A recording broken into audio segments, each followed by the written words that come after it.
Hello.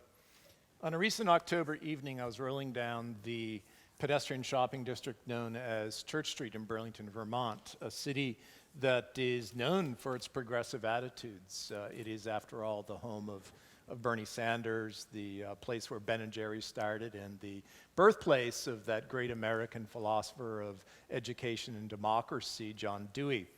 And as I was walking and rolling down the street, I became aware of a man approaching me, and as he got closer, he started to talk to me, and he said that Hitler was right, that people like me, the handicapped, didn't deserve to live. We should have all been incinerated. A little shocked, I quickly ducked into a restaurant to avoid any further escalation. Handicapped, disabled, how had these words become weaponized, hurtful? And it started me thinking, and that while living for 40 years with a disability, I came to realize that the only disability I really ever faced was the words and actions of other people's perceptions of my being in a wheelchair, of the words that they used and the assumptions that they brought about me were the major obstacles that I encountered in life. And I came to realize that discrimination of all forms starts with language, starts with words, the words we use. In terms of the concept of disability, I was thinking about where it might come from, and I realized that it actually comes from the rise of science and enlightenment during the European Enlightenment. And this period that shaped us is still profoundly shaping the way that we see the world, and the words that we use began by stipulating an ideal, a norm. And these ideals were going to be affirmatively and positively defined. And anything that deviated from that norm was going to be negatively defined as a dis-ease, a disorder, or disability. And this is really still how modern science and medicine conceives of disability. It sees it as what we call the medical model, which is defined as a loss or impairment of a species-specific function or ability.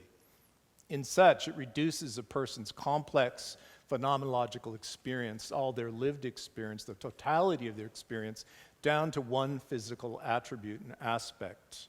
And as such, it alienates and dehumanizes.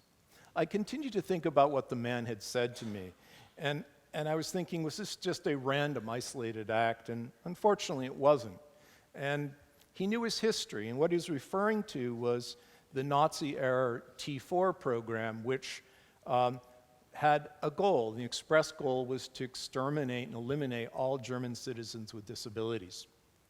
It started with children, disabled children, but it would quickly move on to World War I veterans.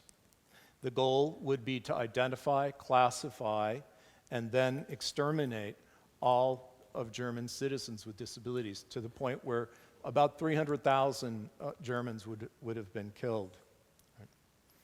The first thing the Nazis had to do is they had to convince the German people that this is okay. So they set about to develop a propaganda machine that changed the words towards the disabled, and they redefined them as useless eaters and economic burdens on society, right?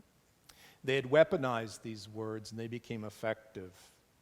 But they weren't the first, and they probably aren't the last. Indeed, during the Nuremberg trials, many of the actual perpetrators of the T4 program were going to declare themselves innocent, and they pointed to prior American and European medical and scientific figures that were involved in eugenics and scientific racism and scientific ableism.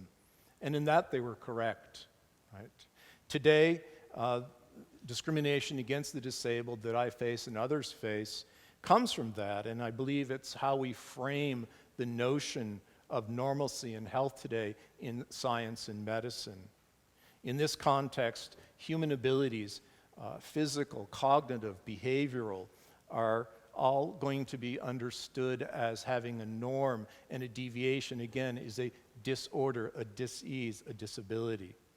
This leads the medical and scientific communities to project a view that disability is something that has to be overcome, to be cured, to be rehabilitated. And failing that, then it'll try to remove or eradicate or prevent that from occurring. When science and medicine sets the standard, in everyday discourse, we can see people act that out. So in our man on Church Street, he felt emboldened to be able to spout invective against a citizen, right? So whether in Burlington or Berlin, these acts share, I believe, a common thread, and that common thread is the language we use, the language and words that we use every day, and that were the backdrop from these historic tragedies, choose to view persons with disabilities as a burden, as an impairment. But it's not always been like that, and this is the important part. Recent bioarchaeological evidence points to cultures that not only allowed for, but accommodated people with disabilities in surprisingly humane and compassionate ways. Examples like the Windover boy or the Nazca child from the Aztec tradition are evidence that people with conditions that we would today have defined as disabled flourished in these relatively primitive communities and environments. This evidence points to two really important ideas worth noting today. One is that disability has been ever present in the human community. And just as importantly, there was a culture of authentic care present, accepting the disabled. And perhaps these cultures were able to achieve this because they, like many indigenous cultures today, lacked a word for disability. For example, in many Native American languages, there's simply no word corresponding to the word disabled. And they don't use concepts like normal or abnormal. And I think we can learn from these ancient cultures, particularly as we go forward into an uncertain future. In fact, I think we must. And since words are choices, words can be recast and coined, and their meanings change to fit our realities, we can choose words that affirm, ennoble, and respect. Imagine if we reconceived disability in this way, rather as a loss or an impairment, but as a natural occurrence, a way of living, layers of being, a different facticity, a different comportment, and avoid any evaluative interpretation, we might find that persons with disabilities would perhaps self-identify with whatever marker of identity they chose, and using whatever assistive technology they might find useful would flourish and prosper. And if we use this affirming and non-discriminating set of words, I think we just might find that a new world of possibilities will open up, and appearing before us, persons with disabilities will become more and greater appreciated members of our communities. And through integrated technologies and inclusive policies, we'll learn to re-accept them as vital parts of the beautiful kaleidoscope of the human pageant, a pageant that we're all part of. We'll return back to the wise language that was used by those ancient cultures. In closing, let me provide you with just a single example of how we might change our use of words. Instead of using words describing the disabling condition to define a person, let's try to reverse that and think in terms of person-centered language. What this means is, let's not say that a person is confined to a wheelchair. After all, I can get out of my wheelchair. But rather, a person using a wheelchair, a person taking advantage of a technology. In this, we'll understand what the bioengineer Hugh Hare said when he said, there's no such thing as a disabled person, only a disabled technology. Right?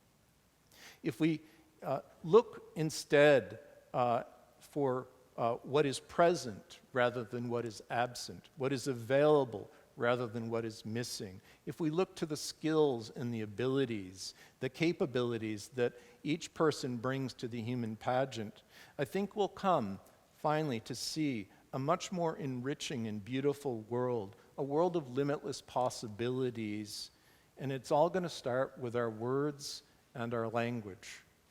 Thank you.